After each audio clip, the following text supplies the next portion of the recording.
Welcome to Music City Kids. My name is Tamara with Love in a Big World, and I'm glad you're here. We want to help you grow strong in mind, body, and heart. And part of growing strong means that we have to deal with hard things. Today, we're going to be talking about grief. And grief is the sadness that we feel when we lose someone we love. Grief is also the sadness that we feel when big changes happen that we may not anticipate. You might feel these things are really familiar because of the year that we've been experiencing due to the pandemic. You might have some big and difficult feelings of sadness or even anger, grief, because of all the changes going on in our big world. Well, I want you to know that you are not alone. That's what we're going to dig into today. And you know, one of the things that I found to be helpful when I'm going through a period of grief is to make sure that I take care of my body. So to get us started today, we have Dr. J-Pop. Get up and get moving. Hey guys, so we are going to do some exercises today that work on making your trunk really strong. And it's important for your trunk to be strong because when this is strong, then it keeps you stable so that you can do all sorts of things with your arms and your legs. So I'm going to teach you 3 exercises that you guys can do at home, all right? The first one we're going to do is called a plank. Probably heard of a plank before. I'm going to show you 3 different ways you can do a plank. If it's really hard for you to make your body straight and do a plank, what you can do is keep your knees on the ground and go out on your arms, okay? So we're going to see if we can hold a 10-second plank. You ready? 1, 2, 3, 4, 5, 6, 7, 8, 9, 10. Awesome. Now, when that gets too easy, you can keep going up. 10 seconds, 20 seconds, 30 seconds, a minute, as long as you want to, okay? As long as it doesn't hurt, you're good to go. But when that gets easy, another way that you can do it is to lift your knees off the ground. So you keep your elbows on the ground and make sure your back is flat and your bottom is low, and you're gonna count to 10. Ready? 1, 2, 3, 4, 5, 6, 7, 8, 9, and 10. All right, it's a little bit harder. Then we can make it even more challenging. We can do what I like to call a bear position plank, okay? So what you're gonna do, I'm gonna do it sideways and then I'm gonna go forward so you can see. You're gonna keep your feet tucked under you, your hands in front of you, okay? And then you're gonna lift your knees up off the ground. You guessed it, 10 seconds. Are you ready? 1, 2, 3, 4, 5, 6, 7, 8, 9, and 10. Whew.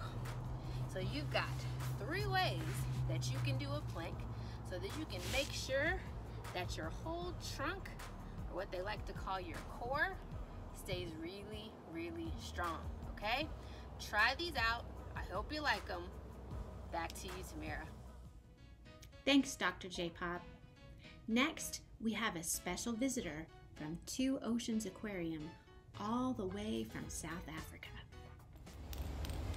Hi everybody, my name is Aiton. I'm one of the animal keepers at the Two Oceans Aquarium. With me today, I've got Todd. Todd is one of our rescued western leopard toads that lives here with us at the aquarium. And being a western leopard toad, he's quite a unique species. First of all, they're only found here in the Cape Peninsula area. And what this means is we call them an endemic species. It means they're basically found here in Cape Town and nowhere else in the world. So we're very lucky to get to live around these beautiful little guys. Now, although Todd's coloration is quite dark. You might be able to see a few of his patterning on his back. And this is partially where they get their name from, as a western leopard toad, because they have those beautiful markings on their back. Now these guys naturally live in wetland areas. Although they don't need to be directly near a water source to live, they do return there to breed. And unfortunately, as a result of habitat destruction and us constructing things like our houses and developments, we put a lot of pressure on these little guys to survive out in the wild. First of all, we've taken away a lot of their wetland areas. We've built roads that divide their wetland areas from one another. And as a result, when they move around from one wetland or one area to another, they often get hit by cars and are exposed to other things like predators. So what can you do to help these little guys? Well, first of all, if you find a little toad or a little frog on the road, ask your mom and dad to stop the car, get out, make sure it's safe, and pick the little guy up and put him on the side of the road. Although it might seem silly because that's just only one, that's one little difference that you made for these guys in their species. And the reasons that this is so important is because these guys are listed as an endangered species. It means that their numbers out in the wild are very, very low. And if we don't work to conserve and protect them, they will go extinct, which means they'll vanish from our planet altogether. Now, when you first saw Todd, you might have thought that he looks quite a bit like a frog. And I wouldn't blame you. They are part of our amphibian family. So your toads, your frogs, and your salamanders all form part of that group. But there are some key differences I'd like to tell you about our toads and our frogs. First of all, you'll notice Todd does have quite a rough and dry skin. You might be able to see. Can you see it's not really slimy? Whereas your frogs, they've got wet and slimy skin. Another quite unique trait that they have is their build on the back of their leg over there. You'll notice that Todd has quite short, stumpy legs. And that's because your toads, they actually crawl around to move. They don't hop like frogs do. Another key component is if you look at their feet, you'll notice that Todd has these really cool little toes. And they aren't webbed, whereas most of your frog species have webbed feet. You might have also noticed that I'm wearing these cool blue gloves. And that's because all of your frog species, all of your amphibian species, your frogs, your toads, they actually breathe through their skin. That's one way they breathe. So for us, when we handle our amphibians here at the aquarium, we always wear gloves to make sure that we don't put them in any danger. Can you imagine somebody trying to touch your lungs? It's basically the same thing when we touch their skin. So keep your garden clean, provide little hideouts, and you never know, one of these guys might be your neighbor pretty soon.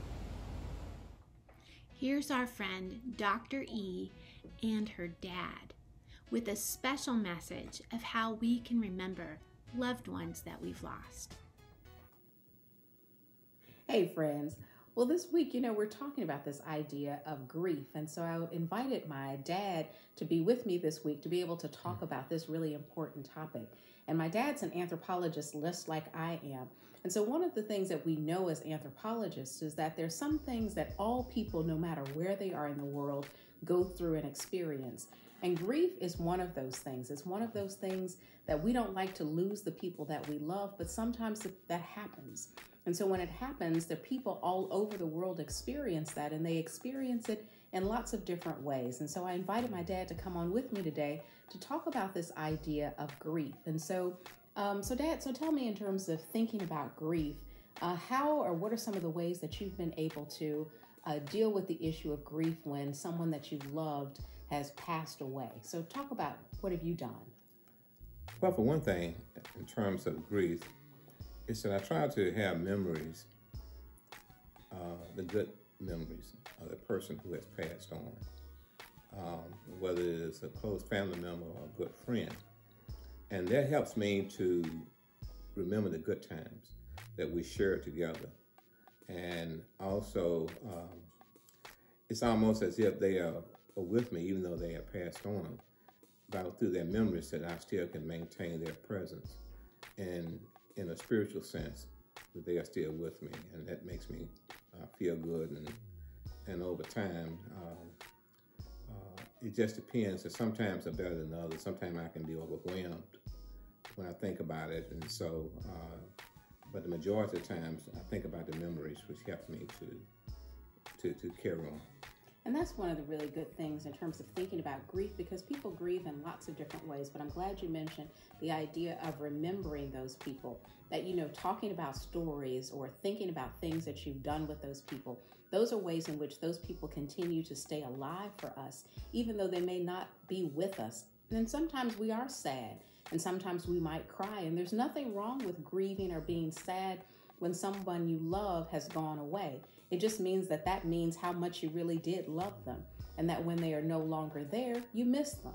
And so that's a good thing, to recognize the fact of how you feel about the fact that they're no longer with you. And so because grieving is something that we all have to do, I think it's really important that we find healthy ways to be able to grieve. And one of those, besides what my dad was talking about in terms of remembering people that we love, is to share and to talk with other people about how we are feeling when we are grieving. That you don't have to grieve by yourself, that you can grieve along with the people who are around you, your family members or your friends. And that when you share how you're feeling, not only does that oftentimes make you feel better, but it also helps the other people around you too, who may be grieving also. And so as we are learning about grieving and learning how to be able to work through our feelings, it's important that we share our feelings. Because when we share our feelings, that not only helps us, but it also helps the people around us as well. And when we share our feelings, that's helping to be able to spread love in a big world. And so until next time, we'll see you later. Bye.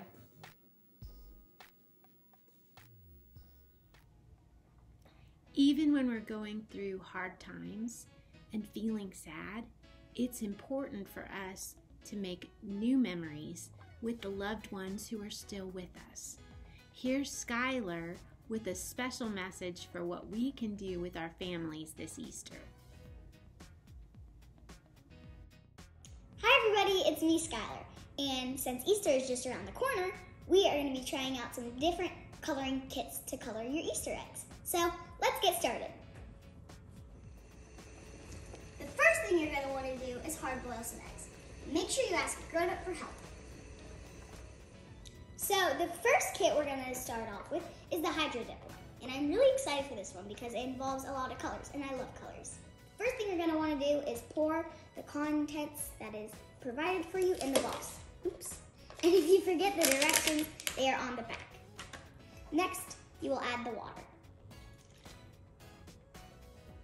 After you're done putting all your ingredients in the bowl, you can start mixing. And depending on how experienced you are, you want to make sure you have a grown-up by your side. It's already foaming up! After your mixture is at a good consistency, you can spread it onto your pan. This is the satisfying part. The next thing you're going to want to do is drizzle your colors on. And once you're done adding your colors, you spread it gently with either a straw or a toothpick or whatever mixing tool you have.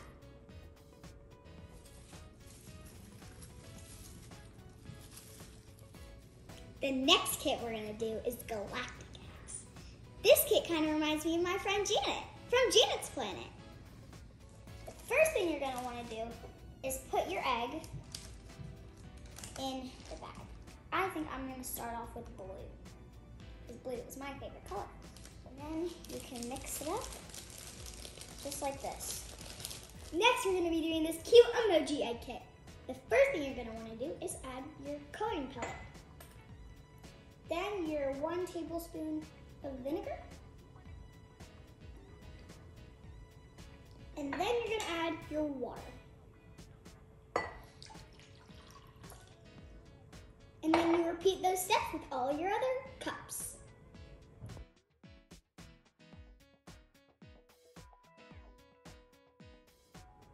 We're going to let these soak for a little bit, and we'll come back to y'all when they're all done and see how beautiful they are. And these are how all the eggs turned out. What are y'all's favorites? My favorite would probably be the foam ones. Bye guys, hope you had fun today. Elizabeth Kubler-Ross studied the 5 stages of grief. Denial, which means it didn't happen. anger, being very upset, bargaining, trying to make a deal to make things better, depression, just feeling overwhelmed with sadness, and then finally, acceptance. When I'm grieving the loss of someone or something very dear to me, I remind myself that this too shall pass. Here's a special song from Jeremy Matlock.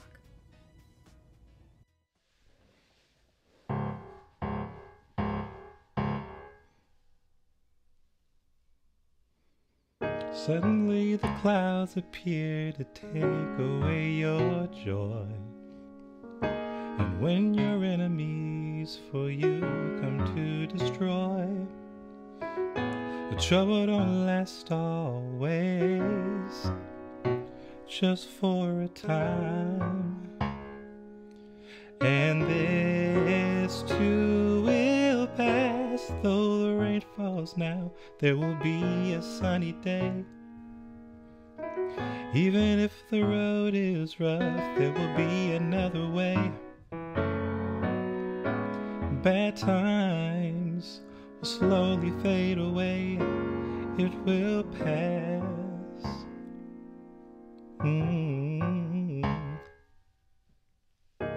If you're feeling down and out is on the way, when you see it through, there'll be a brand new day.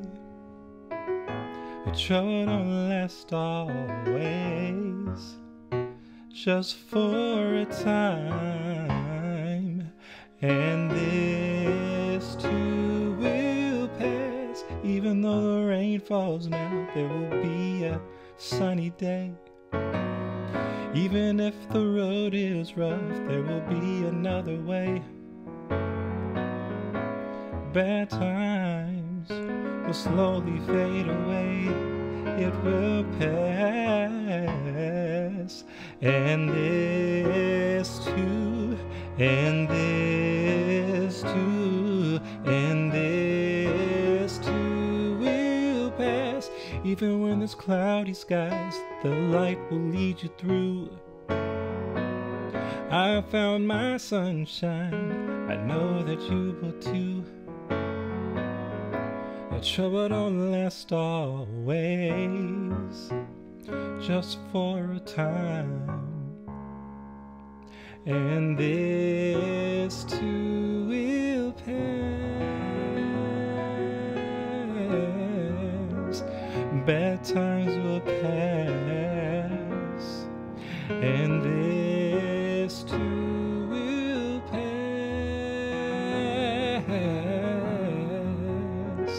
Bad times will pass.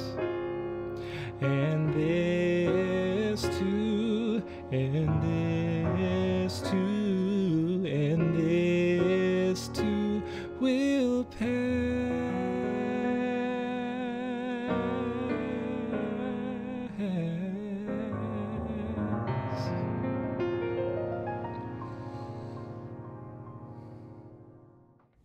Thanks, Jeremy. Here's a story that you can read about a hero, Clara Barton, founder of the Red Cross. Clara Barton served the soldiers of the Civil War. She bandaged their wounds and comforted them in their time of trouble. And out of her work was born the Red Cross organization that still serves those in need, whether in times of war or natural disaster. The folks who serve with the Red Cross know how to be present with others in their grief. I want you to think about who has been there for you in your time of need. These are people who show that they care. They're expressing their concern for your well-being and the well-being of others. And I wonder, what can you do to be there for those who are grieving? We've all experienced so much loss during this past year, and we will make it through. But we have to be honest with how we feel and grieve. That's part of the way we become healthy. Next, we have some spoken word from our friends at Love in a Big World.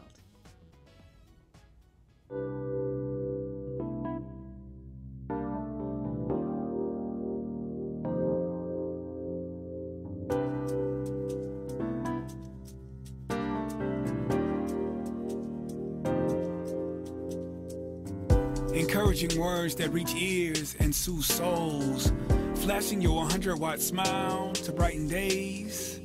When the sun has taken a sabbatical, offering water to quench desire's thirst. Dignity, compassion, support, concern. Handshakes and well wishes, hugs and kisses. Extending love with no conditions. On a mission to spread joy and lift hearts. Offering the best parts of yourself. Expressing the full humanity that resides in us all.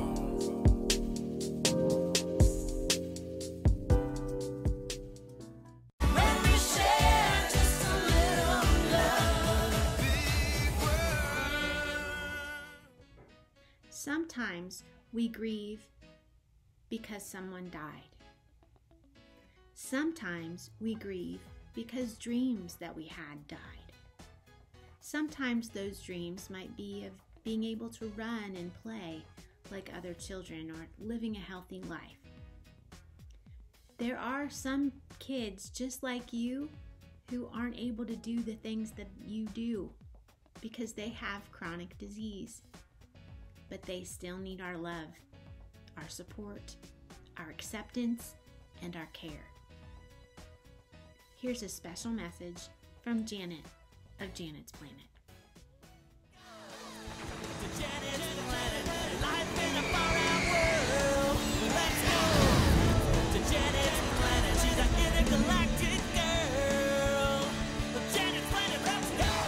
Welcome to Janet's Planet, where we're traveling at the speed of thought. Did you know that chronic disease can happen to anyone, and sometimes to kids just like you? This kid made fun of me when I came back to school without hair. I have cerebral palsy. I can never be just me. It's all about the wheelchair. I have asthma. When I have an attack, I can't run or play, and other kids call me lazy. How do you treat others when they have something that makes them sick? I stare. I gossip. I make fun. I avoid. Disease can cause dis-ease if you let it. Let your mind revolve around this thought. Great challenges can shape great people, and great people make awesome friends. And that's the view from Janet's Planet. Brought to you by CHAMP of Children's Hospital. Sweet friends, as we've been talking about grief today, there may be some big feelings stirring on the inside. And I want you to know, it's okay not to be okay. It's okay to feel sad. It's okay to feel angry. It's okay to grieve. In fact, it's healthy. It's part of dealing with what's going on in your head and in your heart so you can do right by others and by yourself. The most important thing is that when you have those big feelings of sadness, anger, and grief, that you don't hurt yourself, you don't hurt other people, and you don't destroy property. So here's some things you might try instead. Write a letter to the loved one who's lost. Or paint a picture of all those big feelings inside. Talk to a grown-up you trust and let them know what's going on. Write in your journal. Paint or draw a picture. There's a lot of things that you can do, especially creative expression. But you know, one of the other things that can be really helpful is digging into the relationships that you have with people who are still here and being grateful for the time that you have together. Being intentional about expressing your love, gratitude, and care each day. Because even though life is hard, it's still good. And remember this, you are not alone. We here at Music City Kids are in your corner, cheering for you. We love you so very much. And we'll see you next time.